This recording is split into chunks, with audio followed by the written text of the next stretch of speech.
Hello again, boys and girls. With this new set of books comes a new strategy that I would like to draw your attention to.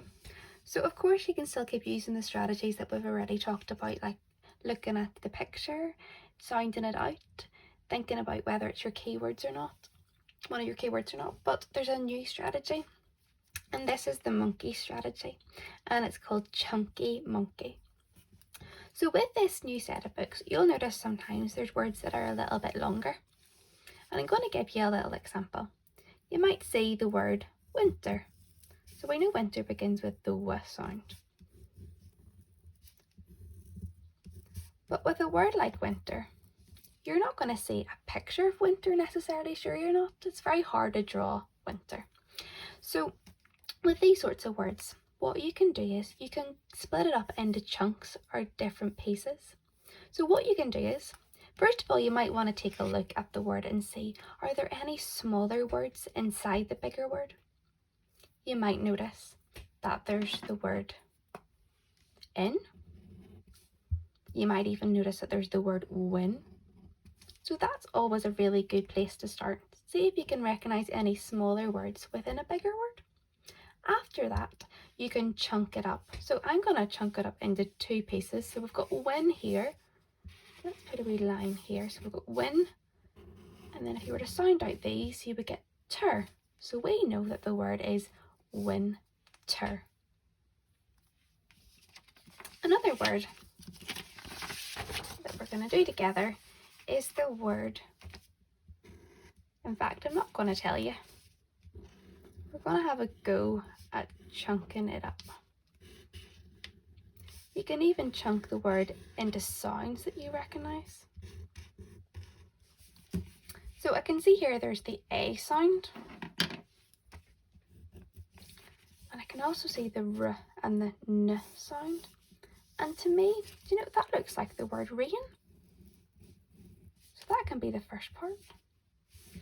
So over here I can see that there's the sound, the I sound, or the O sound depending on what word it is. So this is the word bow. So we can split it or chunk it into two. So we know over here we've got rain and we've got bow.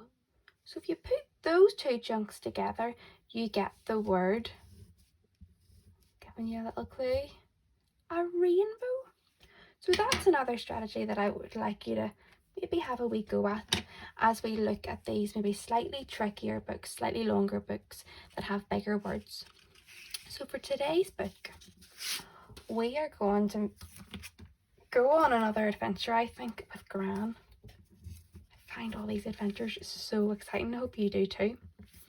It looks like, according to the picture anyway, that Floppy's in the story with Gran. And Gran looks like a really cool Gran. She's on her motorbike. And the title of this story is called Looking After Gran. So let's see, what on earth could this book be about?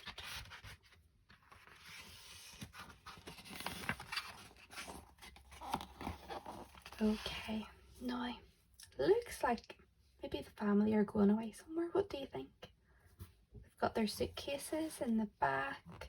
They've got something on their roof. But who's staying behind? Yeah, Floppy and Granny. They're maybe going to look after the house while the family are away on their holidays. So they're going out for walks and playing games. Looks like they're playing fetch. But like what Gran has in the garage. What is it? It is. It's a motorbike, and there's even room. There's a special seat for Floppy. And I love how they're putting on their helmets.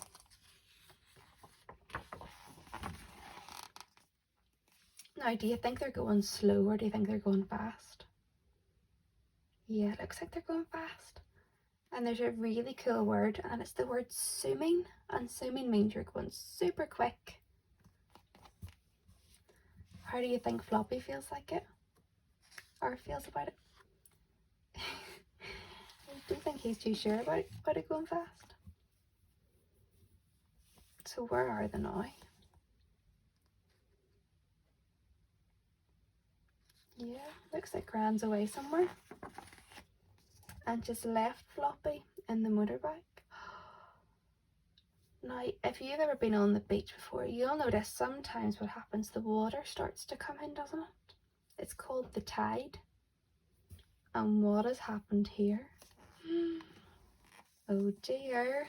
Look, the water's, it looks like it's coming really close to Floppy here, doesn't it? Well, I think we better start reading this. Hopefully we'll find out what happens. Hopefully it's a good ending. Okay, off we go. Looking after Gran.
So there's the butcher who sells all of the meat.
Did Gran forget to pay for something?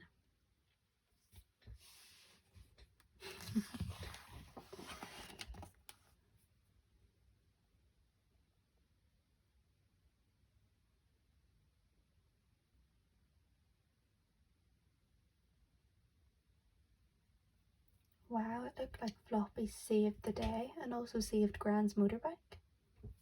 Great job, Floppy.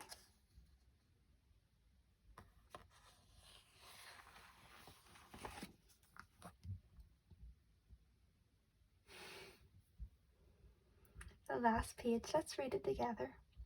Gran spoke to Mum. I'm not looking after Floppy, she said. He's looking after me. What a lovely ending. Okay, I wonder if you can answer these questions for me, boys and girls, and if you can use a full sentence answer.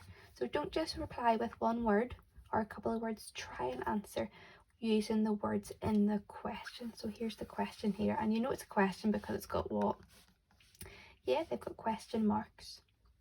So why didn't Floppy like Gran, or why didn't Floppy like going on Gran's motorbike? So Floppy didn't like going on Gran's motorbike because, yeah, she was assuming she was going so fast. Why did Gran leave Floppy with her motorbike?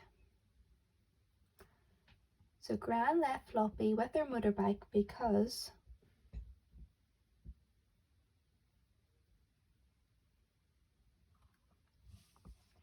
so Gran told Floppy to stay. Why was he right not to stay? So Floppy was right not to stay because,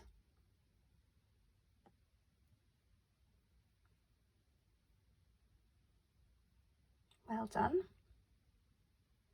And last of all, a question for you to think about. If you could look after any animal for the day, what would it be? Very interesting.